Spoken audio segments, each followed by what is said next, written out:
So today we're going to do chapter 4, risk analysis and environmental health hazards, pesticides in children. Historically, analysis of environmental threats to human health have assumed that all people are alike. However, it is increasingly clear that many factors, including genetics, medical conditions, and diet, can lead to individuals having different responses to the same exposure. Age is another such factor, and evidence shows that pesticides can be a great threat to children than to adults for two reasons. First, children often face greater exposure from playing in contaminated areas, putting their hands and other objects into their mouth, or accidentally consuming unsecured pesticides. Second, children's developing bodies can exhibit greater response from a given amount of pesticides than do less sensitive adults.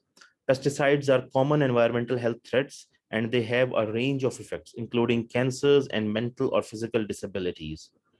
Research indicates that pesticides exposure can affect the development of intelligence and motor skills in young children. A study published in Environmental Health Perspectives compared two groups of rural Yakui Indian parachuters in India. Preschoolers this was a study published in Environmental Health Perspectives compared two groups of rural Yakui Indian preschoolers in Mexico, where pesticides are often used on crops for export. These two nearly identical groups differed mainly in their exposure to pesticides. One group lived in a farming community where pesticides were used frequently, and the other lived in an area where pesticides were rarely used. When asked to draw a person, most of the 17 children from the low pesticide area drew recognizable stick figures. I'll show you these just in a minute. Whereas most of the 34 children from the high pesticide area drew meaningless lines and circles. Additional tests of simple mental and physical skills revealed similar striking differences between the two groups of children. So let me just elaborate this in Urdu as well. So historically, because environmental threats have been associated with different factors in to humans, but we have now come, हमें ये पता चला है अभी कि जो pesticides और इस तरह की चीजों के threats and humans they very greatly based on certain different things जिनको बड़े डिफरेंट रीजंस की वजह से लोगों के ऊपर डिफरेंट इफेक्ट करती हैं. फॉर एग्जांपल, कुछ जेनेटिक्स की वजह से किसी बंदे के ऊपर ज्यादा इफेक्ट करेंगी, किसी पे कम करेंगी, किसी के ऊपर मेडिकल कंडीशन की वजह से ज्यादा इफेक्ट कर सकती हैं, किसी के ऊपर किसी की डाइट की वजह से ज्यादा या कम इफेक्ट कर सकती हैं. सिमिलरली डिफरेंट जो उनका एक्सपोजर का लेवल है उसके ऊपर भी डिपेंड करता है कि कितना एडवर्स इफेक्ट होगा. लेकिन जो एक और फैक्टर इसके अंदर आइडेंटिफाई किया कि वो क्या है, एज. एज में ये ज्यादा ससेप्टेबल होंगे चिल्ड्रन और ओल्ड एज के people, because they have weaker immune systems. So usme bhi especially the children, they are at very high risk from pesticides and such contaminants या environmental health hazards for two reasons. दो वजह इसकी. एक तो क्योंकि बच्चे जब ग्रो कर रहे होते हैं तो उनका ग्रेटर एक्सपोजर होता है प्ले ग्राउंड्स के अंदर, इधर उधर कंटेमिनेटेड सर्फेसेस को टच कर लेते हैं, फिर अपने हाथ कहीं और दूसरे जो ऑब्जेक्ट्स हैं उनके डर्टी उनको मुंह में भी डाल लेते हैं, और एक्सीडेंटली अगर कहीं पेस्टिसाइड वगैरह पड़े हो तो उनको कंज्यूम भी कर सकते हैं. सेकेंडली, अनदर फैक्टर जो इसके अंदर इफेक्ट करता है टुवर्ड्स चिल्ड्रन ज्यादा, वो ये है कि बेस्ड ऑन द एक्सपोजर, कि अगर एक बड़े बंदे को एक्सपोजर हुआ है दैट वेज लाइक 70-80 की केजीज, तो डेफिनेटली पर बॉडी वेट उसको जो एक्सपोजर हुआ होगा वो काफी कम हुआ होगा कंपेयर टू, तो उसका जो एडवर्स इफेक्ट है वो भी उतना कम होगा. But as compare to that, एक 10-15-20 किलो का बच्चा है उसको अगर एक्सपोजर हुआ है तो डेफिनेटली वो पर बॉडी वेट उसका सेम एक्सपोजर भी होगा तो वो उसको ज्यादा इफेक्ट करेगा. स्पेशली इस वजह से भी करेगा क्योंकि चिल्ड्रन आर डेवलपिंग, वो डेवलप हो रहे होते हैं, उनकी ब्रेन उनकी बॉडी के फंक्शन सारे डेवलप हो रहे होते हैं, तो ये जो फैक्टर्स होते हैं ये उनकी उस डेवलपमेंट के साथ इंटरफेयर भी करते हैं. Ever as an adult the is already developed, अब उसकी बॉडी फर्दर डेवलप नहीं हो रही, तो वो जो उसके अगर कोई एडवर्स इफेक्ट उसकी डेवलपमेंट का हो सकता था वो उनके ऊपर इफेक्ट नहीं होता, जबकि बच्चों पे बहुत ज्यादा होता है. तो एक्चुअली उनकी जो मोटर स्किल्स स्पेशली ब्रेन की लर्निंग की स्किल जो है दे आर इफेक्टेड अलॉट. और इसकी ही एक एग्जांपल है, ये आगे रिसर्च हुई है एनवायरमेंटल हेल्थ पर्सपेक्टिव्स के अंदर, ये रिसर्च पब्लिश हुई थी. ये मेक्सिको के स्टूडेंट्स हैं प्री स्कूलर्स जिनके ऊपर स्टडी हुई. तो 17 ऐसे स्टूडेंट्स थे जो ऐसे ग्रुप में थे जहां पर पेस्टिसाइड्स बहुत कम यूज होती हैं, उनको ग्रुप ए में रखा गया, और 34 ऐसे बच्चे थे जो कि जो इस एरिया में रहते हैं जहां पर पेस्टिसाइड ज्यादा यूज होती हैं।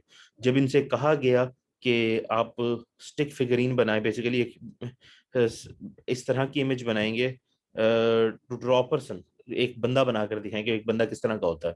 सो जो 17 बच्चे थे इन ग्रुप ए, जो कि एक्चुअली वो थे जो पेस्टिसाइड से इफेक्ट नहीं हो रहे थे, उन्होंने ये स्टिक फिगर बनाया जिससे बड़ा क्लियरली एक ह्यूमन फिगर आप डिसर्न कर सकते हैं। वेयर एज जो कि 34 बच्चे थे जिन्होंने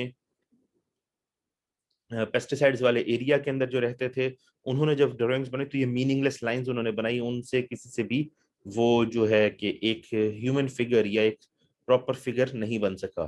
तो that shows the effect of pesticides on their brains.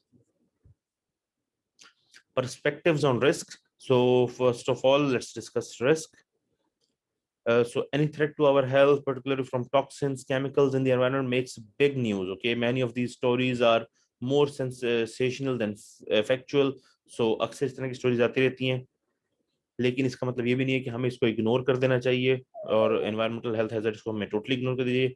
Risk is inherent in all actions and in everything in our environment. ठीक है ना, हर चीज के अंदर कोई ना कोई रिस्क होता है। All of us take risk every day of our life. ठीक है, walking on stairs involving a small risk but a risk nonetheless because something people sometimes people die from falls on stairs। ठीक है, तब आम ये बड़ी आम बात है कि you should climb stairs, you will come down the stairs। बड़ा कॉमन है डिफरेंट सिटीज के अंदर to climb the stairs. However one can actually die by falling off the stairs as well, और बड़ा रेयर है लेकिन होता तो है ना, रिस्क तो एसोसिएटेड है ना। इसलिए हम पहले रिस्क को डिफाइन कर लें। What is risk? The probability of harm. ठीक है, कोई भी probability of harm such as injury, disease, death और environmental damage occurring under certain circumstances. एक सर्टेन सर्कमस्टांसेस के अंदर कोई भी प्रोबेबिलिटी ऑफ हार्म है उसे हम कहेंगे risk. So for example life time probability of death by selected causes, ये रिस्क हैं डिफरेंट जो कि यूनाइटेड स्टेट्स में 2011 तक उन्होंने डिसर्न किए। तो सबसे बड़ा कॉज है वो heart attack, that is heart diseases. Different heart diseases including heart attacks भी होगा इसके अंदर, जो कि बेसिकली हार्ट अटैक स्ट्रोक्स की कैटेगरी में आएगा। तो ये उसका एक चंक जो है, ये स्ट्रोक्स का जो चंक है ये हार्ट अटैक की कैटेगरी में आएगा। तो हार्ट डिजीजेस की वजह से, एसोसिएटेड डिजीज की वजह से 1 in 6 people die in the states, 1 in 7 die due to cancer, and 1 in 28 die due to stroke, that is heart attack. Then 1 in 88 die due to motor vehicle accidents। इस तरह से suicide में 1 in 112। Falling of stairs जैसे हम अभी discuss कर रहे थे 1 in 171। फाइव आर्म्स के सॉल्ट में 1 in 306। इस तरह से पेडेस्ट्रियन एक्सीडेंट्स हो सकते हैं, मोटरसाइकिल एक्सीडेंट्स, ड्राउनिंग, एयर और space accidents, hot weather, cataclysmic storms, hornet या वॉस्प या बी के स्टिंग की वजह से, लाइटनिंग, किसी के ऊपर बिजली गिर जाए, लीगल एग्जीक्यूशन जो कि डेथ सेंटेंस अगर किसी को दिया जाए, इस तरह से अर्थक्वेक, फ्लड या फिर फायरवर्क्स के डिस्चार्ज हो जाए गलती से तो उसके अंदर। तो ये उनके सबके फिगर्स 2011 तक के यूनाइटेड स्टेट्स के ये दिए गए हैं। Now, one important thing, each of us uses intuition, habits, and exposure to make many decisions regarding risk every day. Okay. However, environmental and health risks often affect many individuals, and the best choice cannot always be made on an intuitive or routine level. Okay, we cannot make a good choice at that moment. So, what do we need to do? We need to do risk management. Risk management is the process of identifying, assessing, and reducing risks. तो पहले risk को identify किया जाए, फिर assessing किया जाए और फिर उसको रिड्यूस करने की कोशिश की जाएगी। So you can see this process over here जहां पर हम रिस्क असेसमेंट की प्रोसेस को देख रहे हैं। सो 4 steps of risk assessment, figure 4.2।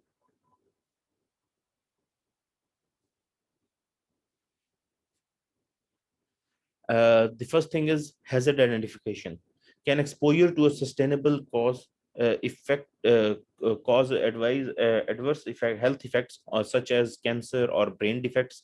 तो सबसे पहली चीज है कि हैजर्ड को आइडेंटिफाई किया जाए कि किसी एक पर्टिकुलर चीज के साथ एक्सपोजर से कोई बैड हेल्थ इफेक्ट्स हो सकते हैं, जैसे कि कैंसर या brain damage.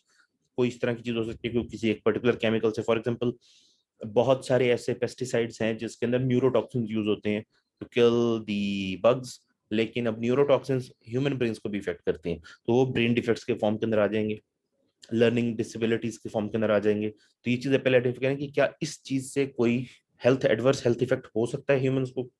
Second thing, dose response assessment, कि कितनी डोज है और उसका क्या रिस्पॉन्स हुआ है।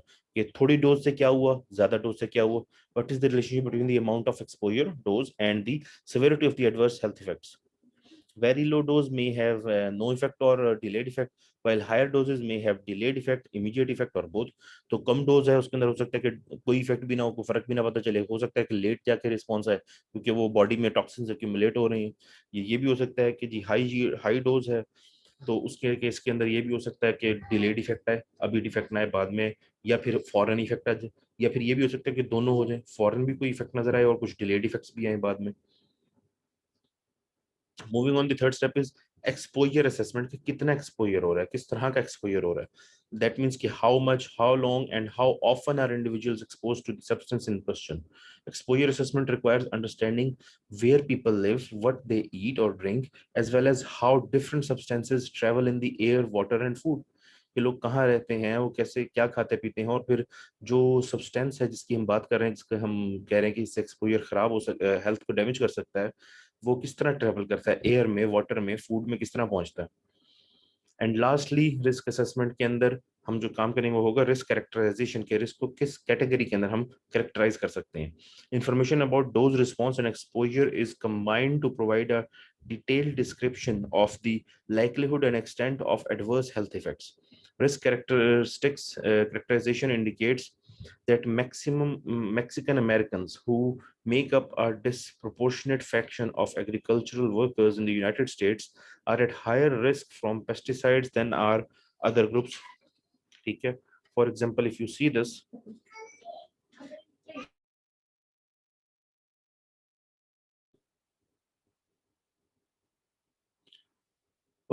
so ये भी देखा गया है कि फॉर एग्जांपल अगर आप ये ग्राफ देखें तो जो कि एक स्टडी हुई है उससे ये पता चला है कि जनरल पॉपुलेशन को पर्टिकुलर डीडीटी से मतलब कि जनरल पॉपुलेशन को तो कोई ज्यादा फर्क नहीं पड़ता, वेयरएज मैक्सिकन अमेरिकन,